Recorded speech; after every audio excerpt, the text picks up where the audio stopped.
நீ காத்திருந்து எதிர்பார்த்த எல்லா விஷயங்களும் உன்னுடைய கரத்தை வந்து சேரக்கூடிய நேரம் வந்து விட்டது. இதன் காரணம் நீ என்னுடைய வேலை தொட்டதுதான். ஒவ்வொரு தோல்வியும் கூட ஒரு பாடத்தை கற்றுக் கொடுத்து வெற்றியை நோக்கி பயணிக்க வைக்கின்றது என்பதை தெரிந்து கொண்டால் தோல்வியை கண்டு வருத்தப்பட மாட்டாய். ஏமாற்றங்களை அனுபவித்ததால்தான் நம்பிக்கையின் மதிப்பை உணர்ந்திருக்கின்றாய். நம்பிக்கை என்ற ஒன்று அதனுடைய முக்கியத்துவத்தை இப்பொழுது நீ உணர்ந்து விட்டாய். யாருக்காகவும் நீ இனி காத்திருக்க வேண்டிய அவசியமில்லை. வருவார்கள் வருவார்கள் என்று எவ்வளவு நாள் நீயும் காத்திருந்து மனவேதனை அடைவாய்? நேரம் வரும்பொழுது தானாக வரும். நீ எதற்காகவும் காத்திருந்து உன்னுடைய நேரத்தை நீ வீணடிக்காதே. உன் நேரம் பொன்னானது. அந்த நேரத்தை நீ உனக்கான விஷயங்களில் கவனத்தை செலுத்துவதில்தான் கொண்டு போக வேண்டுமே தவிர தேவையற்ற விஷயங்களை பற்றி சிந்தனை செய்வதிலோ அதை நினைத்து வருந்துவதிலோ உன் நேரத்தை நீ வீணாக்க கூடாது. பொன்னானது அது, போனால் திரும்பி கிடைக்காதது அது, மதிப்புக்கு மகத்துவமானது அது. அது நேரம்தான். உன் வாழ்க்கையை அழகாக நான் மாற்றக்கூடிய அந்த அற்புதமான பொன்னான நேரம் இப்பொழுது வந்திருப்பதால் என் கரத்தில் இருக்கக்கூடிய வேலை நீ தொடக்கூடிய பாக்கியத்தை பெற்று விட்டாய். காலம் கடந்துதான் சில விஷயங்கள் புரிய வருகின்றது. யாரும் சொன்னாலும் அதை கேட்பது இல்லை. அனுபவங்கள் வாயிலாக தான் அதை புரிந்து கொள்ள முடிகின்றது. அப்படிப்பட்ட அனுபவங்களை இப்பொழுது உன் வாழ்க்கையில் நீ புரிந்து கொண்டு விட்டாய். முன்பே நான் சொன்னேன், அங்கே செல்லாதே, அந்த பக்கம் வேண்டாம் என்று. ஆனால் அதை அப்பொழுது நீ மறுத்து விட்டாய். ஏனென்றால் உன் மனம் அதை விரும்பியது. அந்த பக்கம் சென்றாய். ஆபத்து என்று இப்பொழுது உணர்ந்து கொண்டிருப்பதால் மீண்டும் என் பக்கமே வந்து விட்டாய். என் அன்பான குழந்தை, நீ எப்பொழுதும் நீ வருவதை நான் தவிர்க்கவில்லை. அன்போடு பாசத்தோடு அரவணைப்போடு ஏற்றுக்கொள்கின்றேன். குழந்தை ஒரு தவறை நோக்கி செல்கின்றது என்றால் தாய்க்கு பிள்ளை என்று ஆகிவிடுமா? தந்தைக்கு பிள்ளை என்று இல்லை என்று ஆகிவிடுமா? அந்த குழந்தை மீண்டும் வரும்பொழுது அதை அரவணைத்து பாதுகாத்து தட்டி கொடுத்து வளர வைப்பதுதானே தாயோட கடமையும் தந்தையுடைய கடமையும். அப்படித்தான் தாயாக தந்தையாக உன்னுடைய வாழ்க்கையில் நான் நுழைந்திருப்பதால் கவலை வேண்டாம். இப்பொழுது நீ செய்த தவறு என்ன என்பதை உணர்ந்து கொண்டு விட்டாய். பிறர் உனக்கு என்ன தவறு இழைக்க நினைத்தார்கள் என்பதை புரிந்து கொண்டு விட்டாய். ஆபத்து எங்கே இருக்கின்றது என்று உனக்கு நன்றாகவே தெரிந்திருக்கின்றது. அந்த வழி செல்ல வேண்டாம் என்று உன்னுடைய மனம் சொன்னாலும் புத்தி சில சமயங்களில் கேட்காமல் சென்று ஆபத்தில் மாட்டிக்கொண்டது. இப்பொழுது நீ முழுவதுமாக அந்த சிக்கலிலிருந்து வெளிவந்து என் கரத்தால் காப்பாற்றப்பட்டிருக்கின்றாய்.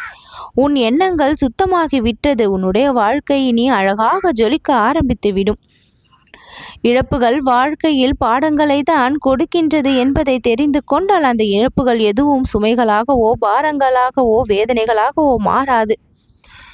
வாழ்க்கையின் மீது வெறுப்பை உமிழாமல் விருப்பத்தோடு வாழ்பவன் சாதிக்க செய்கின்றான். நாம் செய்யும் செயல்கள் எதுவானாலும் அதில் முழு கவனம் என்பது வேண்டும். அப்பொழுதுதான் வெற்றி கிடைக்கும். உன்னுடைய கவனம் ஒரு சில செயல்களில் சிதறுகின்றது என்றால் அதற்கு காரணம் என்ன என்று சற்று யோசித்துப்பார். அந்த யோசனை தான் அந்த காரியத்தை கடைசி வரை வெற்றியாக மாற்றுவதற்கான ஒரு அடித்தளம். அந்த யோசனையை ஆரம்பத்திலேயே சரியாக வழிநடத்தி அதற்கான முடிவை தேடும் வரை ஓயாமல் அதற்காக உழைத்து முயற்சி செய்து பாடுபட்டு கடவுளின் ஆசீர்வாதத்தோடு பெற்றால் அது மகத்துவமான வெற்றியாக மாறும். ஒவ்வொரு நாளும் இனி புத்தம் புதிய புத்தகமாக உன்னுடைய வாழ்க்கையில் இருக்க வேண்டும் என்று ஆசைப்படுகின்றேன். அதில் முன் பக்கங்களில் எல்லாம் அனுபவங்களும் தற்சமயம் நீ புரட்டுகின்ற அந்த பக்கங்கள் நிகழ்காலத்தையும் மீதமிருக்கின்ற பக்கங்கள் எல்லாம் எதிர்காலமாகவும் இருக்கும். அனுபவங்களை சரியாக படித்து தேர்ந்து நிகழ்காலத்தில் அதை சரியாக நடத்தினால் வருங்காலம் உனக்கு வசந்த காலமாக இருக்கும் என்பதில் ஐயமே வேண்டாம். உன் வாழ்க்கையின் நாயகனாக இந்த முருகன் நான் இருக்கின்றேன். உன் வாழ்க்கையில் இருக்கக்கூடிய எதிரிகளை எல்லாம் நான் அழித்து விடுவேன். அவர்களை பற்றி நீ கவலைப்படாமல் நீ உற்சாகமாக சந்தோஷமாக உல்லாசமாக வாழலாம். ஆனால் அப்படிப்பட்ட வாழ்க்கையை நீ வாழ ஏனோ தயங்கி நிற்கின்றாய். பிரச்சனைகளை தான் நான் நினைத்து கொண்டிருப்பேன். என்னை சுற்றி இருப்பவர்கள் செய்யக்கூடிய தீய விஷயங்களை பற்றி தான் நான் சிந்தித்து கொண்டிருப்பேன் என்று அடம் பிடிக்கின்றாய்.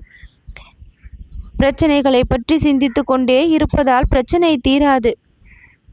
உன் மனதை அமைதியாக்கி இறைவனை தேடினாலே அந்த பிரச்சனை தீர்ந்துவிடும். நான் சொல்லும் வழிகளை ஒரு சில வழிகளை பின்பற்றுகின்றாய், ஒரு சில வழிகளை பின்பற்ற மறுத்து விடுகின்றாய். மறுக்கின்ற விஷயங்கள் ஆபத்தை ஏற்படுத்துகின்றது, ஏற்றுக்கொள்ள கூடிய விஷயங்கள் நன்மைகளை கொடுக்கின்றது. எளிமையான வாழ்க்கை தான் உயர்ந்த வடிவத்தை இறுதியில் பெறும். சிரிக்க தெரிந்தால் வாழ்க்கையை சிரித்து கொண்டே நகர்த்தலாம். எதற்கெடுத்தாலும் அழுது கொண்டே இருந்தால் இன்பம் எப்படி வாழ்க்கையில் இருக்கும்?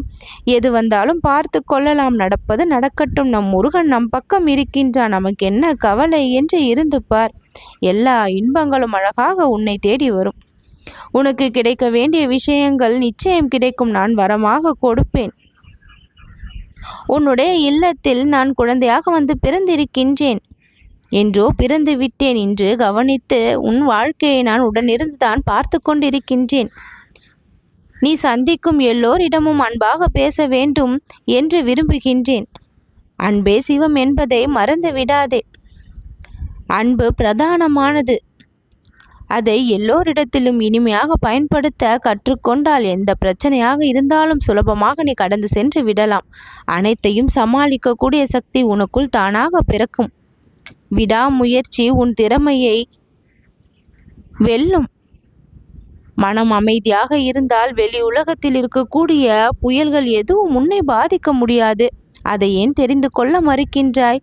உன் மனதை நீ ஏன் வளம் நிறைந்த மனதாக வைத்து கொள்ளாமல் பலவீனமாக வைத்து கொண்டிருக்கின்றாய்? யாரும் உன் மன அமைதியை கெடுத்துவிட முடியாது, உன்னை தவிர, உன்னுடைய நினைவுகளை தவிர. பிறரால் பாதிப்பு அடையக்கூடிய அளவிற்கு நீ பலவீனமாக இருப்பது உன் தவறு.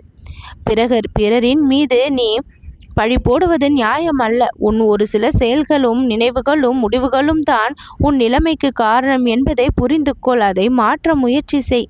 மாற்றங்கள் உன்னிடத்தில் இருந்து வந்தால் உன் வாழ்க்கை மிகப்பெரிய முன்னேற்றத்தை உடனே காணும். உன்னை நேசிப்பவர்கள் உன்னை சுற்றி இருக்கின்றார்கள். உன் வாழ்விற்கான வரங்களாக, நலம் விரும்பிகளாக நான் அவர்களை வைத்து அழகு பார்க்கின்றேன். எந்த கெட்டதும் உனக்கு நடக்க விடாமல் அவர்களும் உன்னை பாதுகாத்து கொண்டுதான் இருக்கின்றார்கள். வெற்றியை பெறுவதை விட உன்னை நீ அறிந்து கொள்வதான் பெரிய சாதனை. உன்னை நீ அறிந்து கொண்டால் எல்லா வெற்றியும் தானாக உன் பின்னால் வந்துவிடும். நீ எதன் பின்னாலும் செல்ல வேண்டியதே கிடையாது. உன் பின்னால் நீ இருந்த இடத்திலேயே அனைத்து நன்மைகளும் வந்து சேர என்னுடைய ஆசிர்வாதத்தை பரிபூரணமாக இப்பொழுது வழங்குகின்றேன். உன் கரத்தை வந்து மிகப்பெரிய வெற்றி சேரும். நல்லது நடக்கும்.